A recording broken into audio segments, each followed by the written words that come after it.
Picture this. It's April 2027. You wake up, grab your phone, and check your crypto wallet. It's gone. Not just yours, everyone's. $2.3 trillion. Vanished. In a single night. But here's the terrifying part. Nobody knows who did it. Russia blames the US. The US points at China. China accuses North Korea. And just like that, the fuse is lit. Welcome to World War III. But not the war you're imagining. There are no mushroom clouds. No tanks rolling through city streets. No soldiers storming beaches. This war, it's invisible. It's digital. And it's already destroying everything. Today, I'm going to show you the most realistic scenario for how World War III could happen in our lifetime. And trust me, the truth is far more terrifying than any Hollywood movie. Let's dive in.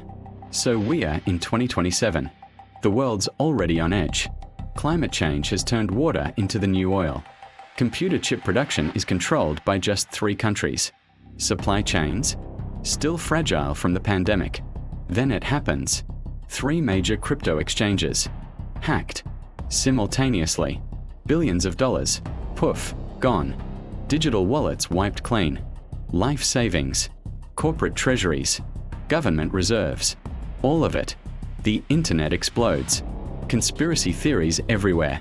But intelligence agencies find something chilling. Digital fingerprints from multiple nations in the same attack. Wait, what? Was this a coordinated attack? A false flag? Did someone frame everyone else? Nobody knows. But everyone's ready to fight. And here's where it gets crazy. No one declares war. No speeches. No official statements. The war just begins. Month 1. Hospitals in Berlin go dark. Power grids in California flicker and die. Water treatment plants in Seoul shut down. This isn't random. This is strategic. Countries are attacking each other's infrastructure. But here's the genius and the horror of it all. They're doing it through keyboards, not missiles. Month 3. GPS satellites start malfunctioning. Ships can't navigate. Planes are grounded. Your Amazon package? Good luck with that. The global supply chain collapses overnight. But wait, it gets worse. Social media becomes a weapon. Deepfake videos of world leaders declaring war flood the internet. Nobody knows what's real anymore. Your neighbor thinks one thing. You think another. Society starts tearing itself apart. And still, no official war declaration. Now, you might be thinking, okay, but eventually someone's going to launch a nuke, right? Wrong. Because here's what makes this scenario so brilliant and so terrifying. Everyone's powerful enough to hurt everyone else. But nobody's powerful enough to win. It's mutually assured destruction, but digital. The world splits into blocks. NATO expands into a mega alliance. Russia and China form the Eurasian Pact. India, Brazil, and Southeast Asia create the Pacific Coalition. And they all weaponize economics. China cuts off rare earth elements. No rare earths. No smartphones. No electric cars. No modern military equipment. The US freezes digital assets. Europe embargoes energy. Global trade. Dead. Cryptocurrencies collapse, and every nation rushes to create their own digital currency. But they won't talk to each other. Want to send money abroad? Forget it. Food becomes scarce. Energy prices skyrocket. People are starving, but not because of bombs. Because of spreadsheets and sanctions. This is war. But nobody's shooting. 2029. The major powers won't fight directly. That's too risky. So where do they fight? Africa. Middle East. Latin America.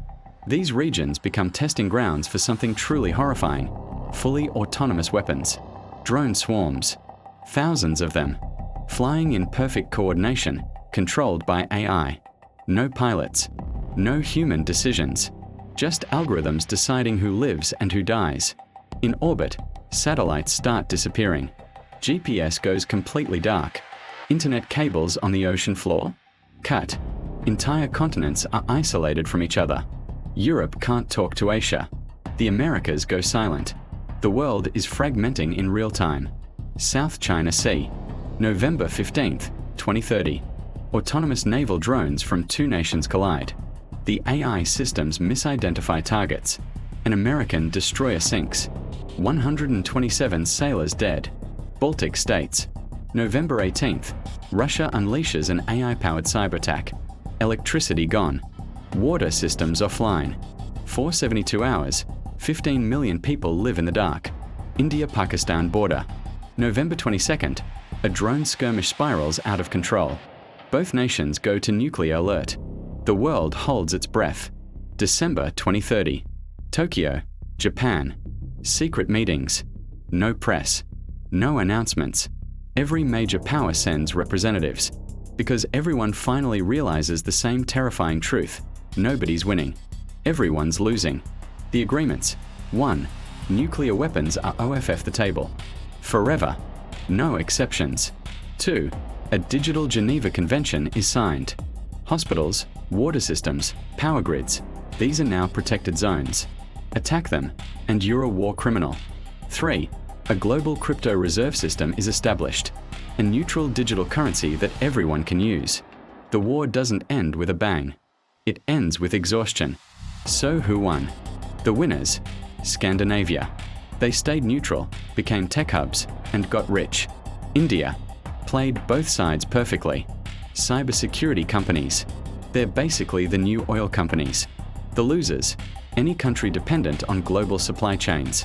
Oil exporters. The world rushed to renewable energy. Traditional banks and financial institutions.